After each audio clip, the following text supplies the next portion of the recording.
Good morning, good afternoon, good evening, wherever you may be across this great world of ours. Today is July 10th, 2026, and it is day 29 of my video challenge. Um, I didn't know what I was going to talk about today, and then a friend of mine sent me a link to a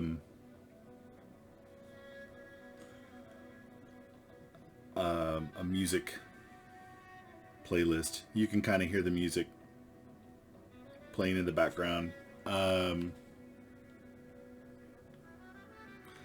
and this is titled This is What 1999 Felt Like.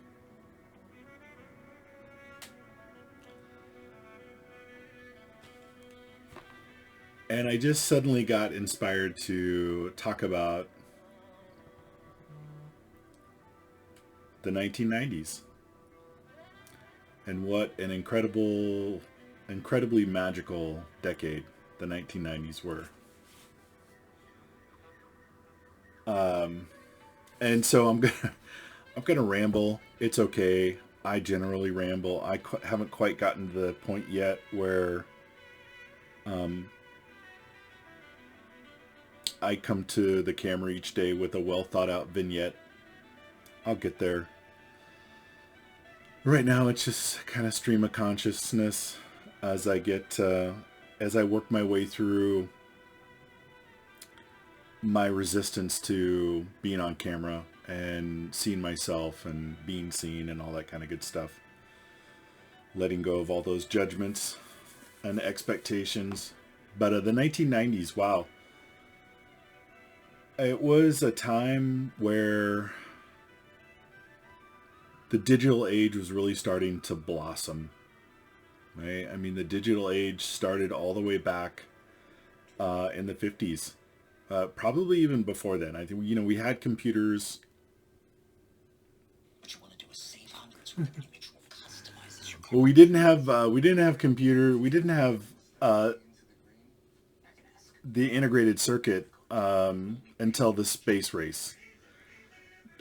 The computers we had back before the space race was they were vacuum tube computers, and that's why they were huge. They took up a lot of space.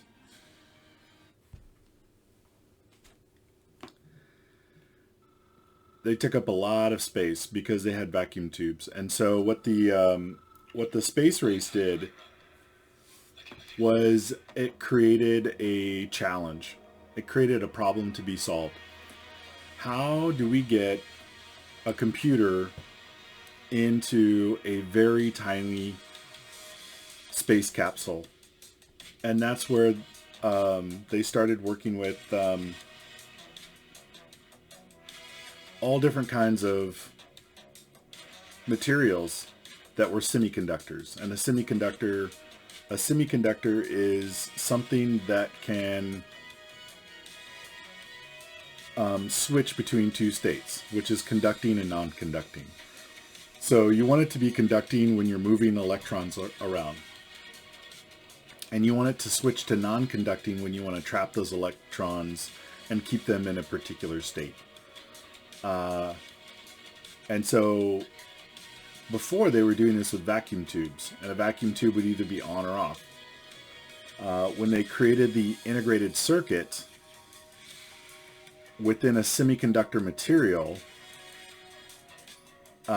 they created these little chambers where the chamber would either be empty, and that would be the off state or the zero state, or it would be full of electrons,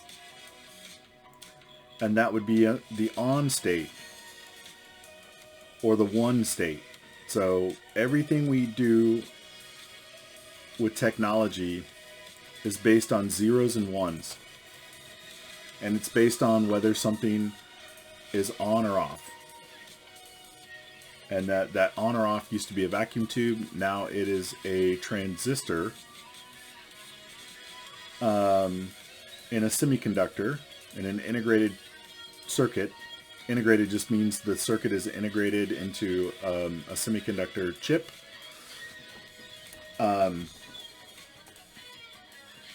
Yeah, and it's just everything we do with technology is just moving zeros and ones around.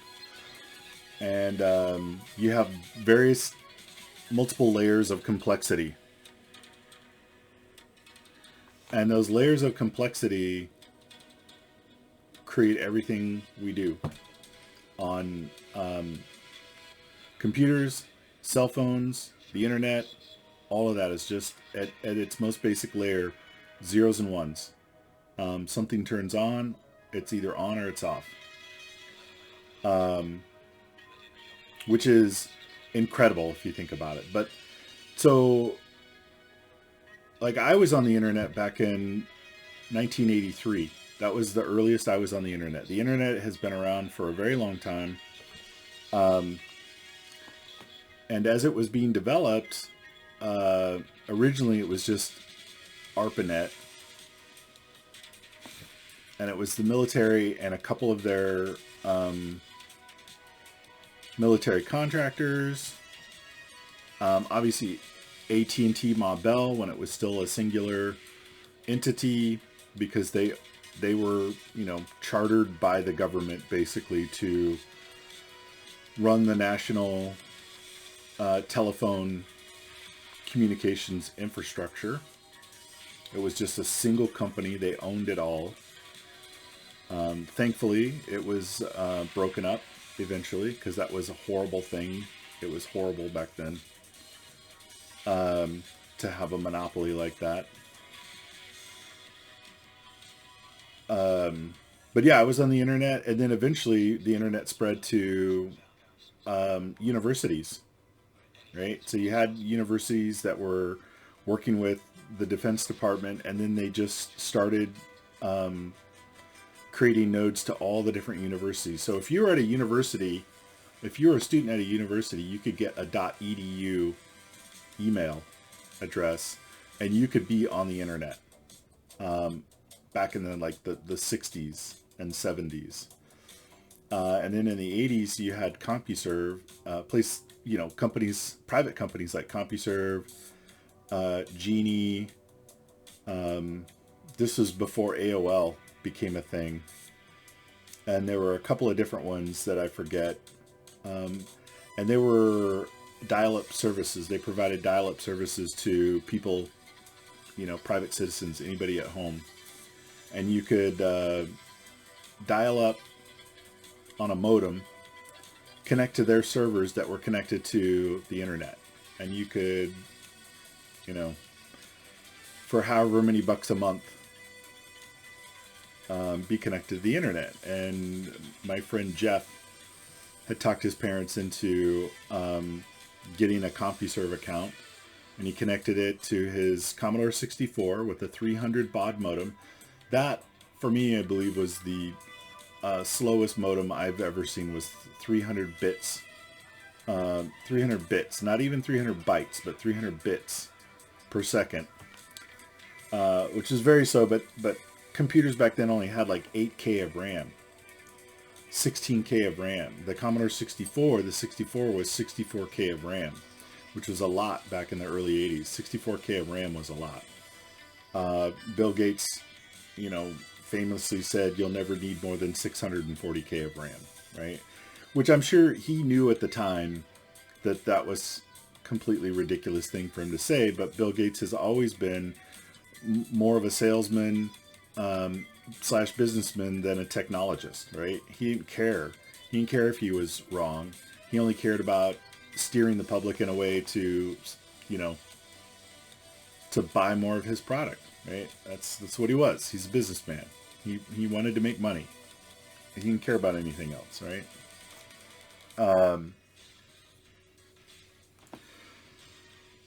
Yeah, being on, gosh, the 90s is where you get, I remember I was in Germany doing a year study abroad. And there were times where I would be at the German University Computer Science Lab surfing the internet. Not the web, because there was no web browser yet. So we would be on news channels, and this is all text. And you could download photos as an attachment, right? You could download photos as an attachment, and you would have to download it to your computer and then open it and see what the photo was. And it took a while, right? And it was a little bit complex. But I was in Germany, and I was chatting with one of my friends, who was also in the university back in the States, and we could do real-time chat. And I asked him, I said, is there any program out there right now that integrates the ability to download a photo and view it at the same time? And he said, well, there's this brand new thing that just came out called the web browser. You might check it out. It's from Mozilla. And yeah, that was 1993. That was, I don't know when it came out, but I think I asked him in like fall or winter of 93. And it's the first time I heard of a web browser. And it was, of course, it was revolutionary. The web browser is what really made the internet accessible to people who were not technically inclined, right? People who wanted to just be able to click on things and get information quickly. And ultimately, that's the real magic of the internet, is the ability to get information from all over the world quickly. It's incredible. It's just, the ability to call somebody, when the telephone first came out and you could call somebody thousands of miles away, that was revolutionary. But that was only voice communication. And later we had faxes, but this is the evolution of that. And it's tremendous, because now there are fewer constraints on your life. People from far-flung places around the world can get the information they need. They can take free online courses. There's a lot of universities who will allow you to take all of their courses for free online. You won't get a degree from them. But if you're in an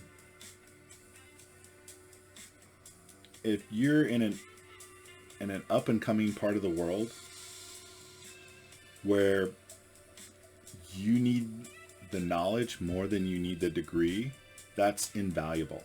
That is an invaluable service, right?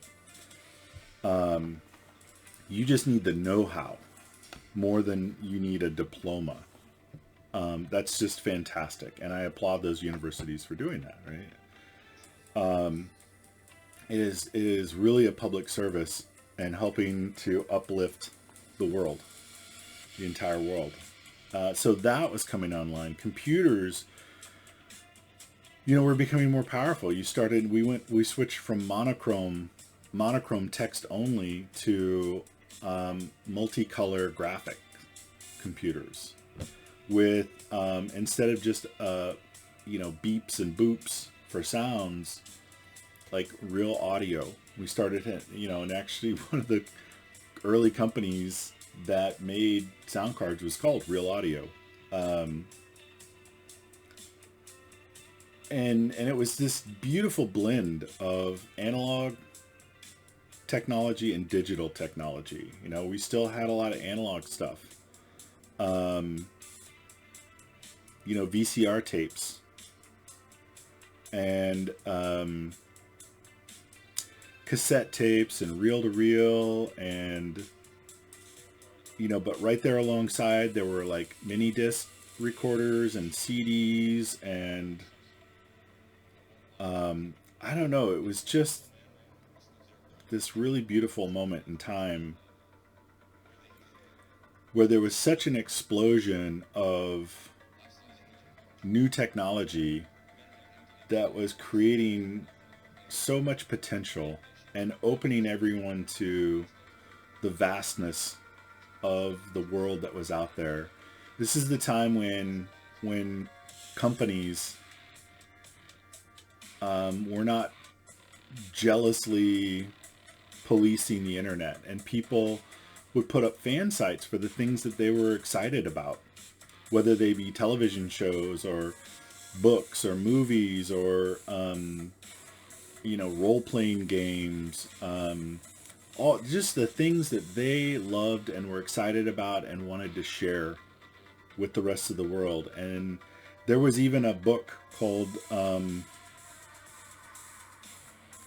The Internet Yellow Pages. I have a copy from 1995, The Internet Yellow Pages, where you could thumb through and look and try and find, various different websites and Gopher and Archie servers. Gopher and Archie servers predate websites, and they were what you had before, the massive search engines, right? Search engines replaced these Gopher servers and Archie servers as directories, and they would go out and just basically crawl the internet to find websites and ask them, like, what are you? What do you do? And it would record that information down into a directory. And of course, one of the very first ones was Yahoo. Yahoo was such a wonderful web page in the 90s to go to. It later became, replaced by Google. Because the founders of Google were, mathematicians and came up with a really, really good algorithm. And actually, they shopped it to Yahoo. They wanted Yahoo to purchase it, and for a measly amount of money. And it was one of the biggest blunders in technology history that Yahoo turned them down. We wouldn't be saying go Google that now if the owners of Yahoo had been a little bit more savvy. But that's how it goes, right? It's just how it goes. Yahoo was it was a warm, fuzzy place in the 90s. Just the way everything looked, the way they presented everything. There wasn't so much stuff on the internet yet that you needed these fantastic search algorithms yet. And it was a secret place too. The internet was not a whole lot of people knew about the internet in the 90s, even in the late 90s. That's why the .com boom was a boom, was that, suddenly a whole world of people were starting to learn about this thing called the internet and the World Wide Web. And like, gosh, what is this? Oh, I can, go and book airline tickets through this thing. That's crazy. And so, yeah, everybody saw the potential of it kind of all at once. And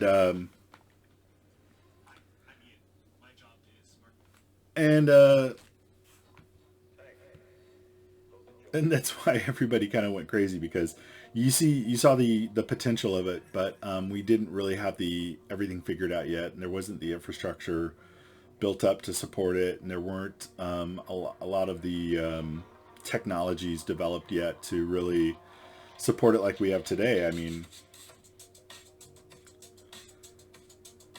anyway, but yeah, the 90s. It was this just beautiful time of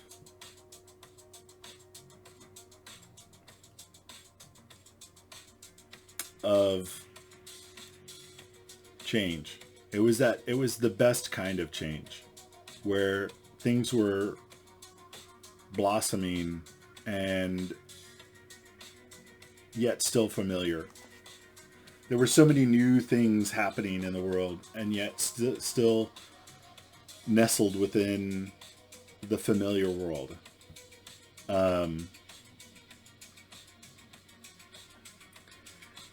And there was a lot of change, but it wasn't hyper fast like it is now, and specialized. And I feel like the world now is more alienated than ever before. It's become hyper niche, right? Everybody's off in their own little corner, and it doesn't feel as connected And that was one of the things that, the internet promised, was greater connectivity around the world. And we have that, but the direction it's gone, I don't know, it doesn't feel good. Um, the earliest of the social media sites were communities like the worldwide, like the Well in California. Um, they were like dial-up communities that you joined, and you could leave posts on bulletin board systems, and you could chat real time in internet relay chat servers. And they were smaller communities, but they felt more intimate. They were definitely more intimate. It wasn't, and even before Facebook came, there were tons of social media sites before Facebook, and even before MySpace, Tribes and Friendster and stuff like that, right? And anyway, yeah, the 90s. It was just this magical moment of blossoming and idealism and the beauty of all the potential before the dot-com crash, and when a lot of really good companies, through no fault of their own, got put out of business. And before you had venture capitalists just gobbling up everything and shutting things down and fencing off the internet, and putting down all these takedown notices of you don't have the permission to put this information up on your website, even though you're not trying to make money off of it. We're not giving you permission to put this up on the web, which I think is wrong. I think there is personal use. Personal use, you should be able to, if your website is not monetizing anything, you should be able to put a whole lot up on there under personal use. Maybe someday, people will push back against corporate greed, and we'll get some of that back. But I don't know. It was a very magical decade. Oh, I'd be remiss if I didn't say video games. This is when some of the best video games were ever made. They weren't the most, technologically capable video games, but they still had great storytelling, great art, and a lot of heart in them. Yeah.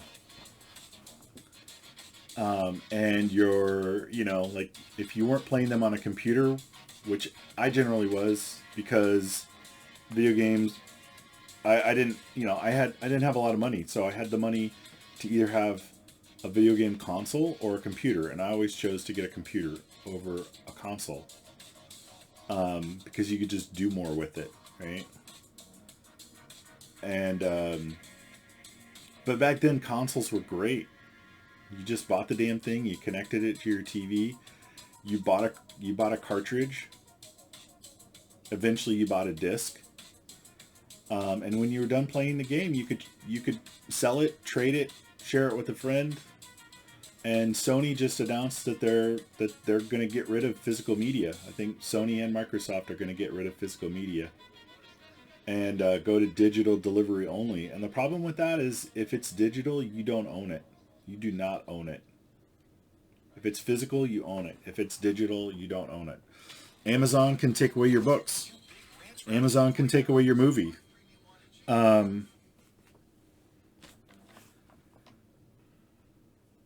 So can Sony, so can Microsoft. They can take those things away. If it's digital, you are paying money not to own that media, like you used to, but to just have access to it for a limited time, for as long as they decide.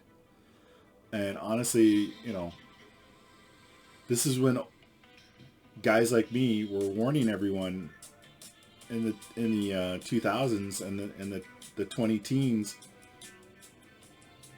don't stop buying physical media. Like, own that shit. And I know it's hard because it's clutter, but without ownership, then consumers have no pushback against corporations. They can even go in and modify digital stuff.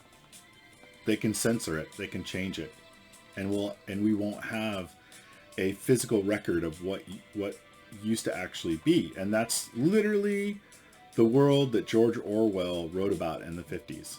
He wrote about this world where there's no actual historical record. And then the people who control the media can create whatever story they want, which is a dystopian world. Because again, we go back to that very serious form of mental illness called sociopathy. Sociopaths are incredibly mentally ill. They're very toxic, and they're very dangerous. And anyway, so I don't know, the 90s. That's all I wanted to say. It was such a magical time. We still had a somewhat functional government here in the United States. You could already see, like, where we were headed if you were aware of that kind of stuff. I did. I could see the direction we're heading, but I still had hope.